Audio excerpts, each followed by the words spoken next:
In the Isle of Lewis in Scotland, Kirsty is taught by her father how to swim. He also tells them about the freedom they could possibly find in America, and Kirsty dreams of going there someday. Years pass, and the father dies of cancer. Kirsty lives with her sister Annie and her mother Mary, and together they take care of the farm. To carry his dad's memory with her, Kirsty always wears his cross necklace. One afternoon, the sisters are invited to the road dance, a gathering the village often organizes to have some fun at the end of the day. Mary allows them to go, and on their way there, the sisters are warned by old Peggy to be careful when it comes to boys, who are taking more and more interest in them now that they've become ladies. At the party, the boys are teasing Murdo, who is serving the country as a messenger between units in Glasgow. Murdo has a deep love for books and prefers them rather than socializing, which is why the others like to make fun of him. When Murdo finally gets his tormentors off his back, he finds a quiet place where he can read in peace, and Kirsty follows him to spend some time with him. It turns out they're having an affair that they're keeping secret because they aren't married yet, but Murdo promises he'll give Kirsty the life in America she's always wanted someday. Their little meeting is cut short when they see old Skipper hanging around, so they decide to leave not to be found.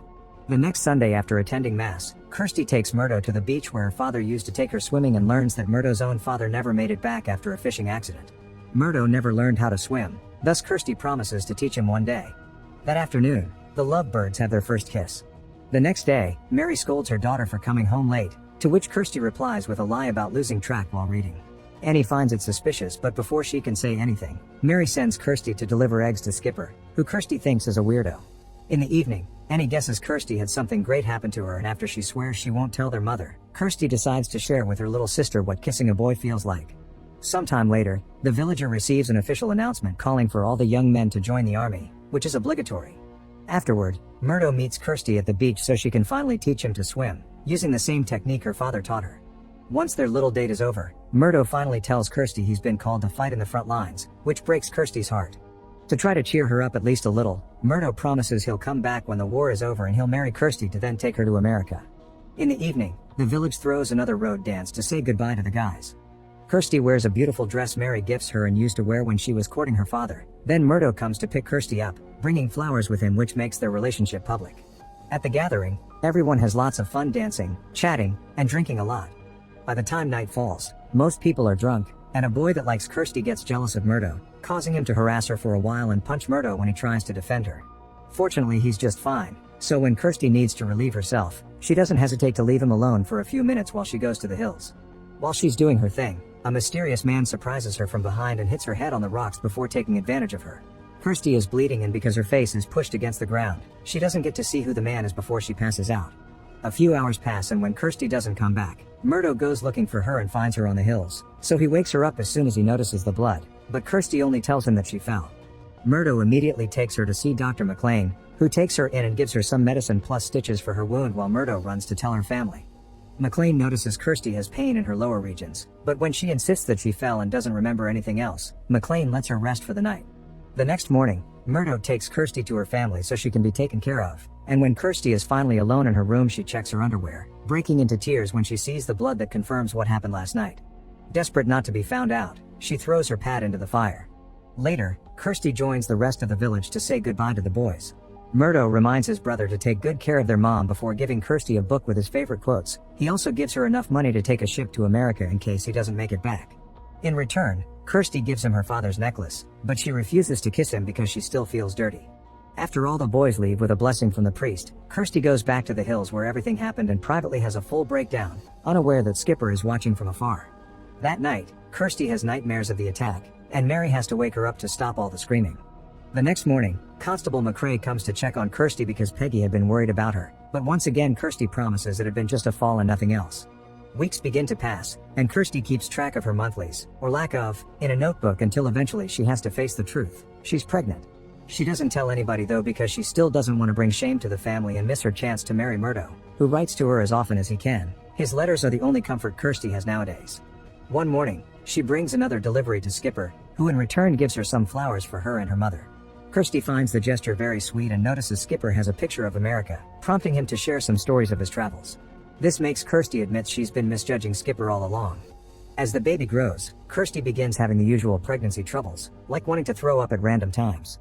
One time this happens when she's in town, and Peggy begins getting suspicious.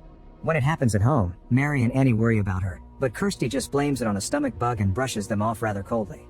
When her belly begins to grow, Kirsty hides it by wrapping some cloth around her abdomen and wearing baggy clothes, which is rather painful and makes her extra hot. Kirsty also begins sleeping more and waking up in awful moods, which gets her scolded by her mother often. One evening, Mary invites Dr. McLean for dinner to thank him for taking good care of Kirsty, and they get to hear the story of his failed marriage. The doctor's wife left him after he went bankrupt for offering his services to the poor. Some days later, Kirsty overhears the mailman saying the army is starting to think they'll need to get the women's help too. He also brings a telegram for the neighbors saying their son died in battle. Desperate to help her country so the same doesn't happen to Murdo, Kirsty drags Annie with her to ask Peggy to start a group of knitters, since the army takes donations of all kinds of garments. Peggy is happy to teach all the girls in town, but she can't help wondering why Kirsty keeps wearing such a thick big coat. To avoid answering the question, Kirsty says she isn't feeling well and flees to the hills, where she takes off the binding cloth to get some relief from the pain and takes the chance to read Murdo's latest letter. Her reading is suddenly interrupted by Annie, who expresses worry for her sister after finding the binding cloth on the ground. Since Annie won't stop begging for an explanation for Kirsty's weird moods, Kirsty makes her promise she won't tell anyone and finally confesses she's pregnant. Annie stays supportive and assumes Murdo is the father, but Kirsty doesn't correct her. Some days later, one of the boys returns to the village because he lost an arm and couldn't be a soldier anymore. He also brings bad news: Murdo has disappeared. In the middle of a battle, he went against enemy fire to save two of his friends, but he never came back. Kirsty thinks he could still be alive, but then she's given the cross necklace the boys found on the ground, which destroys any hope she had, causing her to break into tears. Later at home, Mary is comforting Kirsty while she cries and notices her big belly, finally learning the truth. She also believes the father is Murdo, and when she discusses the matter with Annie, she agrees she won't tell anyone in the village either. The next morning, Mary tells Kirsty that she knows about the baby and considers the option of leaving the village with her daughters. When she brings up Murdo, Kirsty quickly corrects her and tells her about the attack, apologizing in tears. This doesn't change Mary's mind. She stays supportive of her daughter and tells her she did nothing wrong. Kirsty also explains Dr. McLean knows she was attacked but not about the pregnancy, so maybe they should go to him, but Mary refuses because then the whole village will know and they'll treat her badly.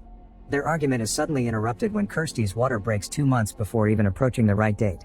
To make matters worse, at that moment the local priest comes to the house to offer some prayers for Murdo's death, but Mary quickly sends him away saying Kirsty is sleeping and needs to rest after hearing the bad news. Afterward, Mary and Annie help Kirsty give birth right there on the bedroom floor, which is a very painful experience for Kirsty, but by the end of it she's eager to hold her child. At first Mary doesn't want to hand the boy to her because she doesn't want Kirsty to get too attached. The plan is to send the baby away so he can have a good life away from judging villagers. But Kirsty continues to cry and beg, thus Mary gives in and allows her to hold the baby for just a moment before taking him away from the night. Kirsty wants to keep the boy, but Mary reminds her that for now she needs to rest and they can discuss things in the morning. After Kirsty falls asleep, Mary takes care of the baby, but he won't drink milk and he looks extremely pale, most likely because he was born early. Annie doesn't want the baby to go, and Mary explains she would love to keep him too, but the boy deserves to have a good life if he survives the night at all. Kirsty, who had only been pretending to be asleep, overhears all this and waits for her family to fall asleep to take the baby and leave the house in the middle of the night, intending to take him to the doctor. Unfortunately, Mary had been right and the baby dies while Kirsty is still crossing the hills. When Kirsty notices, she apologizes in tears and puts her necklace inside the baby's clothes before deciding to end things because she feels guilty for the baby's death. At that moment, Annie and Mary arrive, but it's too late. The baby is taken away by the waves and Kirsty almost drowns. As she begins remembering her father's swimming lessons, Annie appears in the water and helps her sister out. In the morning, Skipper finds the baby on the shore and tells McCrae, who immediately goes to see the doctor to ask him if he knew of any pregnant women in the village. McLean responds he doesn't, and when McCrae remembers the weird circumstances around Kirsty's supposed fall months ago, McCrae sticks to his story. Still unconvinced, McCrae takes the doctor to Mary's home and makes him check on Kirsty to be sure she hadn't been birthed. Luckily the constable stays outside the room, so McLean tells the family he's on their side and does the corresponding checkup while whispering to Kirsty that she can trust him. This makes Kirsty uncomfortable, but she isn't sure why. Once the checkup is done, the doctor lies to McCrae and tells him Kirsty is still pure. McCrae leaves the family alone for now, but he's still suspicious of how weird everyone was behaving in that house, so he promises to get a second opinion. All this is overheard by Peggy from behind her window. The next Sunday during Mass, McLean secretly informs Mary of the doctor from the city that will be coming later to check on Kirsty again. By the time McCrae shows up with a new medic, Mary is ready, since once again the constable will be waiting outside. Annie pretends to be Kirsty, and the doctor reports to McCrae that everything is fine here. McCrae is furious over the lack of proof, so McLean tells him to get over it. The baby was probably stillborn and the water must have brought him from another village. This is also overheard by Peggy. All this time, Kirsty can't sleep well because she feels responsible for the baby's death, no matter how many times Annie reminds her that it hadn't been her fault. The flashbacks of the attack also keep appearing in her nightmares, and one morning, she has a realization that makes her finally leave her home. She goes to see Dr. McLean and accuses him of being her attacker. At first he plays dumb, but he can't deny it anymore when Kirsty explains that when he whispered to her at home, she recognized the smell of the whiskey in his breath, which matched the attacker's. Kirsty calls him a sick man and swears to never forgive him, leaving it in the hands of God to judge. At that moment, Constable McCrae shows up and Kirsty leaves in a hurry, ignoring the doctor's pleas to hear him out. McCrae finds this very suspicious and rushes inside the doctor's house when he hears a gunshot while Kirsty goes home in tears, getting the attention of everyone in the village including Peggy and Skipper. Once she gets home, Kirsty tells her family that the doctor did it, but before they can discuss things further, McCrae bursts in and announces McLean is dead. He used his own gun to end things. He wants to accuse Kirsty of many crimes and calls her out for her forbidden affairs with men, but Mary immediately comes in her defense, explaining McLean attacked her and that a secret dark past would explain why a supposedly great doctor suddenly came to this village in the middle of nowhere. Suddenly Peggy shows up as well and sends McCrae away with fury, pointing out McLean had had a choice but Kirsty hadn't. Knowing he can't go against the village's elder, McCrae drops the subject and leaves the family to comfort each other. A year later, Kirsty finally feels well enough to leave for America with the ship money Murdo had left her. The whole village comes to say goodbye to her, and Skipper takes the chance to give her back her necklace, which he rescued from the baby before he was buried. Weeks later, Kirsty is living in New York at peace when suddenly someone knocks at the door. To her shock, it's Murdo himself. It turns out the Germans had found him and kept him as a prisoner until the war ended, and when he returned home, Mary told him everything that happened.